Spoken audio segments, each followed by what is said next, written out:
ಬಹುನಿರೀಕ್ಷಿತ ಬಾಲಿವುಡ್ನ ಬಾರ್ಡರ್ 2 ಚಿತ್ರತಂಡವು ಕಾರವಾರದ ಕದಂಬ ನೌಕಾನೆಲೆಗೆ ಭೇಟಿಯನ್ನ ನೀಡಿ ಭಾರತೀಯ ನೌಕಾಪಡೆಗೆ ವಿಶೇಷ ಗೌರವವನ್ನು ಸಲ್ಲಿಸಿದೆ. ಬುಧವಾರ ಸಂಜೆ ಅತ್ಯಂತ ಗೌಪ್ಯವಾಗಿ ನಡೆದ ಈ ಒಂದು ಕಾರ್ಯಕ್ರಮದ ತುಣುಕುಗಳನ್ನು ಚಿತ್ರತಂಡ ಸಾಮಾಜಿಕ ಜಾಲತಾಣ ಎಕ್ಸ್ನಲ್ಲಿ ಹಂಚಿಕೊಂಡ ಬಳಿಕವಷ್ಟೇ ಈ ಒಂದು ವಿಚಾರ ಬೆಳಕಿಗೆ ಬಂದಿದೆ.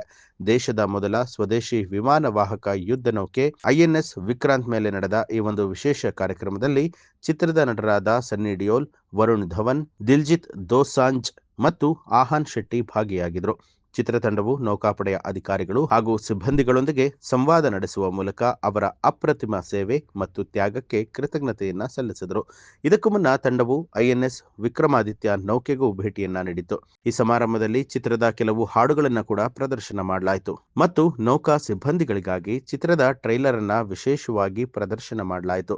ದೇಶ ಪ್ರೇಮ ಮತ್ತು ರಾಷ್ಟ್ರೀಯ ಭದ್ರತೆಯ ಮಹತ್ವವನ್ನು ಸಾರುವಂತ ಬಾರ್ಡರ್ 2 ಚಿತ್ರವು ಜನವರಿ 23ರಂದು ವಿಶ್ವದಾದ್ಯಂತ ಬಿಡುಗಡೆಯಾಗ್ತಾ ಇದೆ. ಏಷ್ಯಾದ ಅತಿದೊಡ್ಡ ನೌಕಾನೆಲೆಯಲ್ಲಿ ನಡೆದ ಈ ಪ್ರಚಾರ ಕಾರ್ಯಕ್ರಮವು ಸಿನಿಮಾ ಮತ್ತು ರಕ್ಷಣಾ ವಲಯ ಎರಡರಲ್ಲೂ ಕೂಡ ಭಾರಿ ಕುತೂಹಲವನ್ನು ಮೂಡಿಸಿದೆ.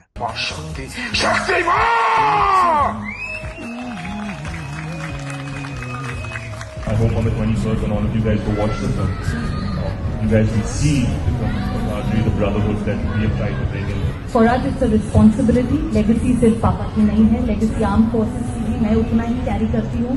I hope 23rd जनवरी को जब ये फिल्म रिलीज होगी आप सबको बहुत बहुत पसंद आएगी. हमने बहुत मन से बहुत मेहनत से ನ್ಯೂಸ್ ಅಲರ್ಟ್ ನಿಮ್ಮಿಂದ ನಿಮಗಾಗಿ